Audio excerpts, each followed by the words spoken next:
పరకామణి చిన్న చోరీ అని మాట్లాడక ఆశ్చర్యకరంగా ఉంది. ఆయన ఆశ్చర్యకరంగా ఉంది, ఆయనకు కాదు, దేశంలో ప్రజలకు ఆశ్చర్యకరంగా ఉంది. చిన్న చోరీ అంటే ఏంటి? ఎగ్జాంపుల్ అడుగుతాం, మాకు కొన్ని సలహాలు, డౌట్ క్లారిఫై చేయాలి జగన్మోహన్ రెడ్డి గారు. ఇప్పుడు మనకు తెలిసి భారతదేశంలో పెద్ద నోటు 500 రూపాయలు, పెద్ద నోటే అందరికి తెలిసి. ఇప్పుడు ఇదే.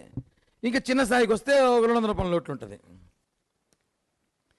ఇప్పుడు దీన్ని దొంగతనం చేస్తే చోరీ అవుతుంది, దీన్ని దొంగతనం చేస్తే చోరీ కాదా? ఎత్తుకోవచ్చా?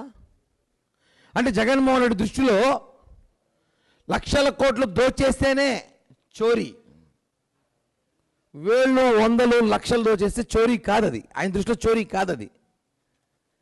ఏదో సామెత ఉంది కదా, ఏనుగులు తినేవాడు పీనుగులు లెక్క అన్నట్టు.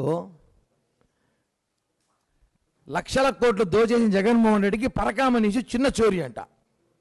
ఆ చిన్న చోరీని ఒక సినిమా కథలాగా 2 గంటల 43 నిమిషాలు చెప్పాడు, ప్రజలు వింటారేమో అనేసి.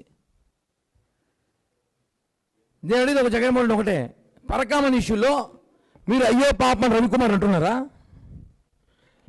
అయ్యో పాపం రవికుమార్ అంటున్నారా? లేదా రవికుమార్ మీ వైసీపీలో చేర్చుకోండి, పనికొస్తాడు. అలాంటి మీకు కూడా మంచి కార్యకర్తకు పనికొస్తాడు. ఎటో స్థానికంగా లోకల్ నాయకులు ఎవరో ఇక్కడ గెలిచే పరిస్థితి లేరు కదా, ఆయన చేర్చుకోండి వైసీపీలో. రవికుమార్ చిన్న చోరీ, అతను కొట్టేసింది కేవలం